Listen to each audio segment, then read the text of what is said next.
Assalamualaikum warahmatullahi wabarakatuh.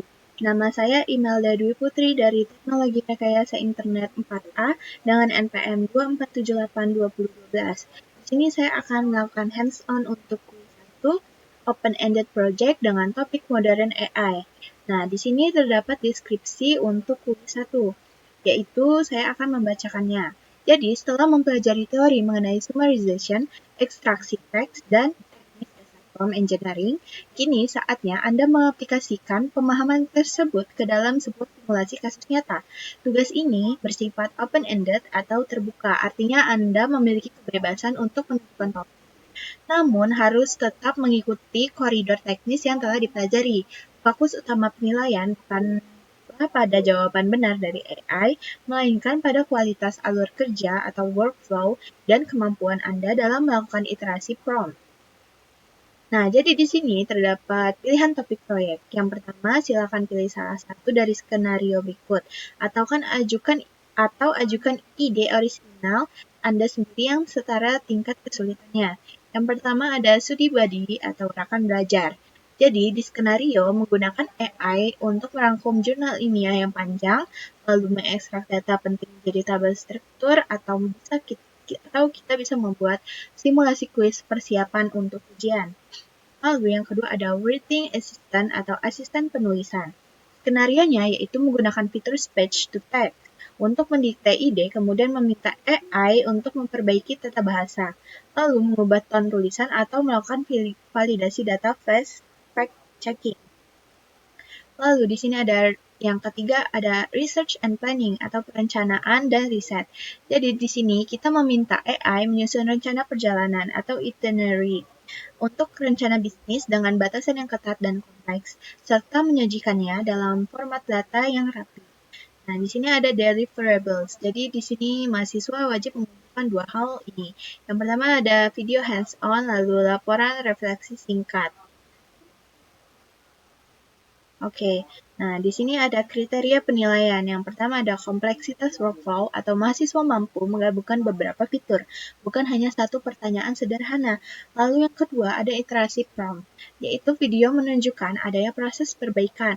Mahasiswa tidak langsung menerima jawaban pertama AI, tetapi melakukan refining atau mempertajam instruksi dengan untuk mendapatkan hasil yang terbaik. Lalu ada yang ketiga, yaitu analisis kritis and validasi, yaitu mahasiswa mampu mengidentifikasi kelemahan AI dalam laporannya dan menunjukkan bukti bahwa mereka melakukan pengecekan fakta human in the loop. Jadi di sini langsung saja kita masuk ke pilihan topik proyek. Di sini saya memilih topik proyek yang nomor 3, yaitu Research and Planning atau perencanaan dan riset. Di sini saya akan meminta AI untuk menyusun rencana perjalanan atau rencana bisnis dengan batasan yang ketat dan kompleks, serta menyajikan dalam format data yang rapi. Nah, di sini saya akan memakai yang pertama, yaitu meminta AI menyusun rencana perjalanan, itinerary. Nah, jadi di sini saya menggunakan AI, yaitu adalah ChatGPT. Di sini saya akan meminta skenario bahwa saya ingin berjalan-jalan ke Bali. Saya akan meminta skenario pertama atau iterasi prompt pertama, yaitu dengan di sini kita sederhana terlebih dahulu. Jadi di sini kita tidak tahu berapa budget kita misalnya. Jadi di sini kita sengaja minta jadwal. Buatkan rencana perjalanan. Buatkan rencana perjalanan untuk liburan ke Pulau Bali.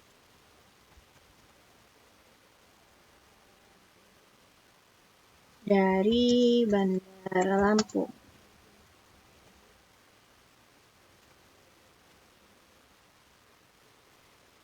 Nah, di sini dia memberikan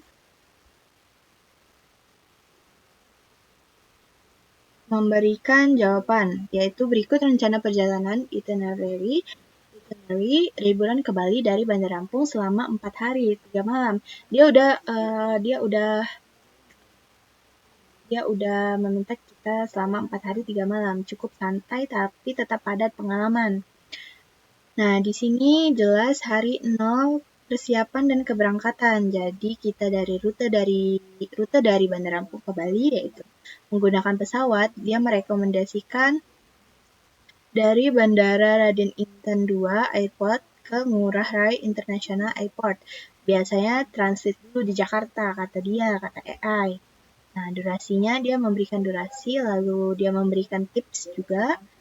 Lalu hari satu kedatangan dan pantai selatan. Oke, di sini dia memberikan schedule atau jadwalnya di siang hari tiba di Bali, check-in hotel, lalu istirahat sebentar, lalu di sore hari kita akan main ke Pantai Kuta. Nah, kata dia ini cocok buat santai dan menikmati sunset. Lalu malamnya makan malam di Jimbaran Beach. Lalu di sini ada seafood pinggir pantai romantis. Lalu hari kedua Ubud dan alam Bali. Jadi kita ke Ubud lalu kita belanja oleh-oleh. Terus di sini hari ketiga yaitu wisata ikonik Bali Selatan. Nah, kita di sini pagi-pagi udah ke Tanah Lot ya. Ikon pura yang di atas laut. Lalu siangnya kita ke laut. Lanjut ke Garuda Wisnu Kencana (GWK). Lalu sore hari kita ke lihat sunset di Uluwatu Temple. Nah, di sini bisa nonton tari kecak ya. Malam kita dinner. Oke, hari keempat belanja dan pulang. Pagi kita belanja oleh-oleh di Krishna Oleh-oleh Bali, lalu kita packing dan check out. Siang menuju bandara, pulang ke kampung. Nah, di sini pulang ke Lampung. Nah, jadi di sini dia juga memberikan estimasi budget untuk per orang. Jadi menurut dia tiket pesawat 1.500.000 sampai 3 juta, hotel 3 malam 600.000 sampai 1.500.000. Terus transport lokal, makan, dan tiket wisata. Tips penting nih, kita juga bisa sewa motor. Nah, jadi di sini dia ini setelah kita lihat kan ini saya memulainya dengan prompt sederhana untuk bisa melihat bagaimana AI itu merespon permintaan umum. Nah, di sini saya menguji bagaimana AI memahami permintaan umum, lalu ini menjadikan evaluasi bagi saya. Nah, ini kan masih tanpa batasan ya, masih terlalu umum. Nah, jadi di sini saya akan, dia bilangnya tadi 4 hari 3 malam. Oke, di sini saya maunya kita buatkan rencana perjalanan. Terus di sini kita yang kedua yaitu kita akan menambahkan durasi. Itu saya mau ke Pulau Bali selama 5 hari.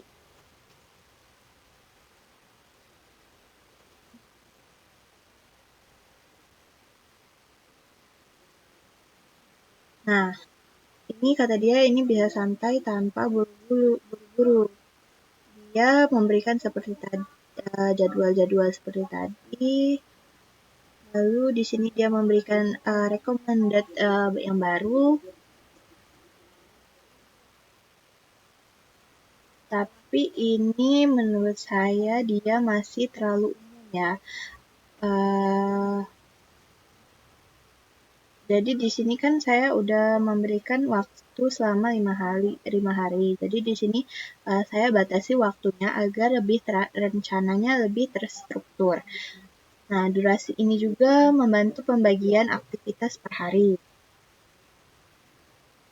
Ya, oke. Selanjutnya di sini saya akan kayaknya budgetnya belum ada ya. Budgetnya dia merekomendasikan budget sih. Tapi saya mempunyai budgetnya itu misalnya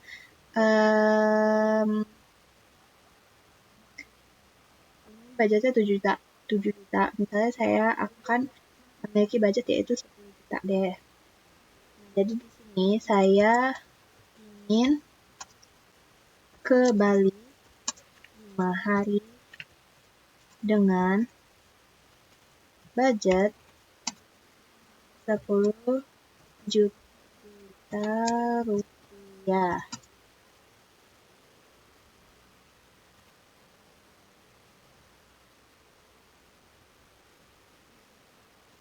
Nah, dia di AI ini dia juga memberikan masukan mengenai versi baru ChatGPT. Jadi kita respon manakah respon dari GPT yang menurut kita sesuai. Kita pilih ini.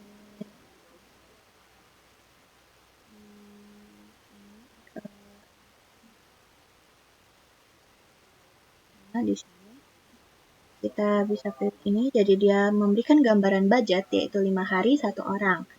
Jadi di sini ada tiket pulang pergi, lalu hotel 4 malam, transport mobil plus driver, makan, tiket wisata, dan aktivitas. Nah, ini menjadi lebih terstruktur ya, nggak seperti tadi. Kalau yang tadi itu dia masih estimasi budget. Nah, jadi kita udah memberikan dia budget nih, yaitu 10 juta ya, untuk 5 hari. Dari Bandar Lampung. Nah, di sini dia ya di atasnya dia sudah mulai gambaran budgetnya sudah mulai terstruktur. Lalu di sini jadi di sini kan tadi saya sudah menambahkan batasan budget ya. Jadi dia itu lebih struktur dan realistis serta sesuai kebutuhan hari. Nah, di sini saya kalau perencanaan tanpa budget itu kan kurang realistis. Jadi di sini saya sudah nambahin. Lalu di sini menurut saya di sini kurang cukup detail ya, masih tidak terstruktur. Nah, jadi di sini nah kan kalau Nusa Penida, spot utama Kelingking Beach ini masih rincian biayanya nggak ada gitu untuk kita destinasi ke wisata tersebut. Nah, jadi saya bingung. Lalu saya di sini akan mengeprom yang keempat kali, yaitu menambahkan detail pastinya. Yaitu saya mau ke Pulau Bali ke 5 hari dengan budget 10 juta.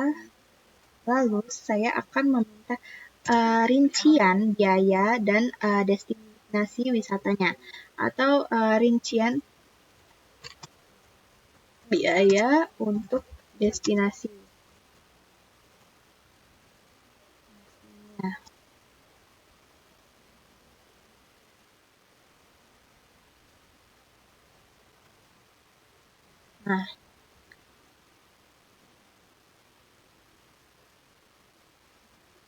Nah, di sini nih dia mulai memberikan rincian biaya destinasi selama 5 hari, lalu ada total biaya destinasi 5 hari. Nah, sebelumnya kan dia memberikan gambaran budget. Nah, ini udah mulai terstruktur nih, ada 2 terstruktur yaitu biaya destinasi. Jadi dia memberikan ya total 1 hari 20.000 saja, total 2 hari 100.000. Nah, harga paket di sini Nusa Penida ada tur paket ya. Nah, dari harga 300 sampai 600.000. Ini murah karena kita warga lokal ya, warga luar. Mungkin kalau kita warga luar akan lebih mahal ya di tarif biayanya. Lalu di sini ada total biaya destinasi. Nah, jadi kita selama ini opsional misalnya ya. Jadi di sini totalnya adalah 700 sampai 900 selama di Bali 5 hari. Oke. Dari budget kamu, nah ini dia memberikan kesimpulan juga. Nah, kan?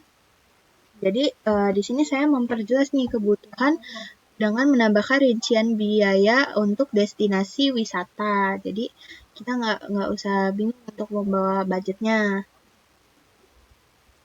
Nah, di sini saya akan melakukan finalnya, yaitu dengan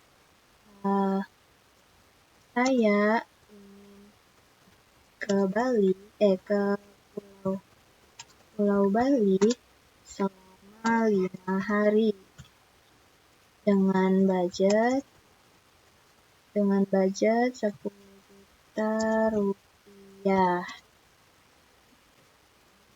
Lalu sertakan rincian biaya per hari, rekomendasi hotel, aktivitas wisata, dan tampilkan dalam format tabel yang rapi. Kita baca. Saya ingin membawa Bali selama 5 hari dengan budget 10 juta rupiah. Lalu sertakan rincian biaya per hari.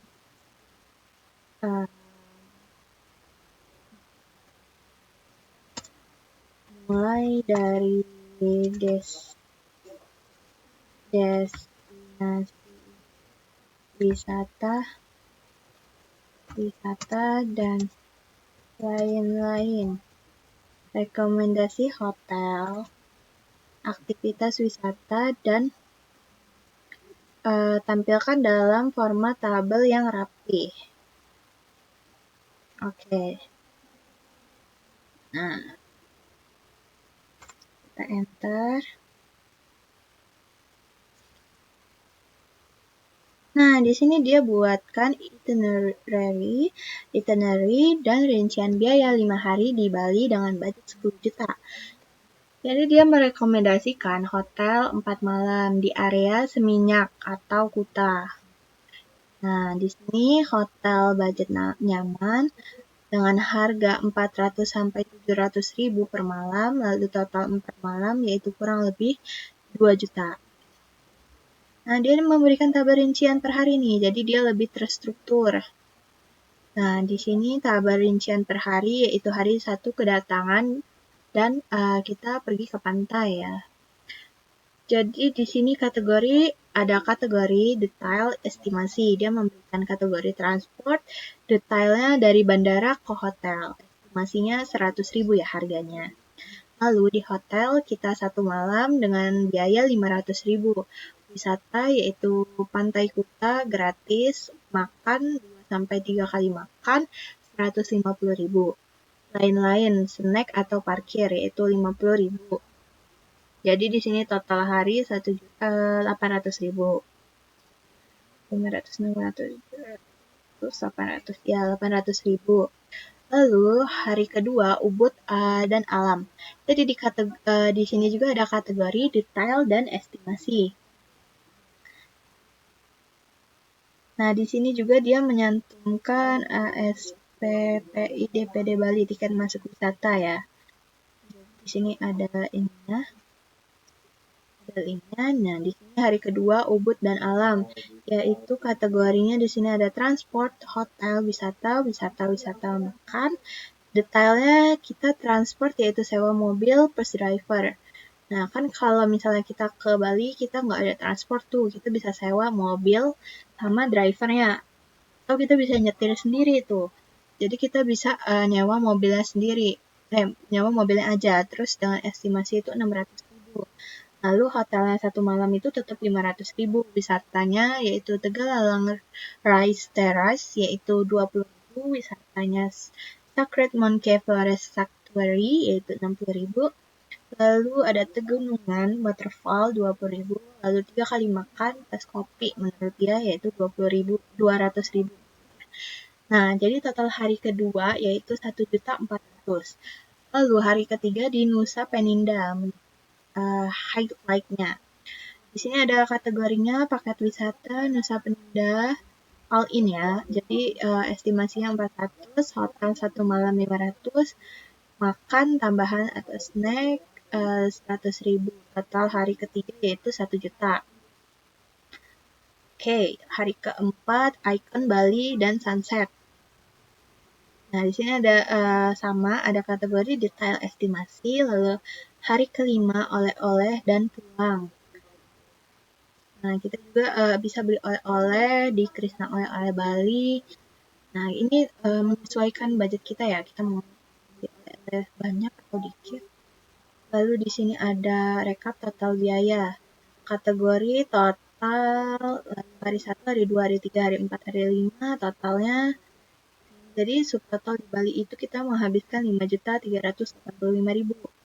Tiket pesawat PP plus tiket pesawat PP dari Bandar Lampung ke Bali 3 sampai 4 juta. Jadi total keseluruhan yaitu 8.500.000 sampai 9.500.000. Nah, ini masih aman dalam budget 10 juta. Bahkan masih ada sisa.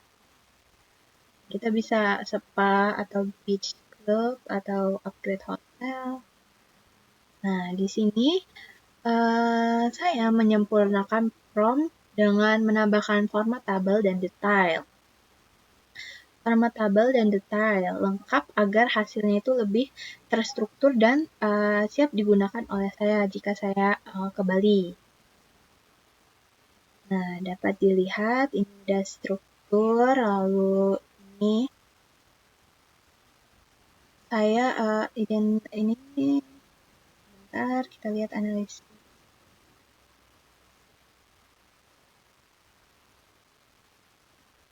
Kita analisis ya. Jadi analisis kritis dan validasi atau human in the loop. Dia ini kita mengidentifikasi kelemahan AI. Jadi walaupun AI ini mampu menyusun jadwal kita atau itinerary dengan baik, nah di sini juga terdapat beberapa kelemahan.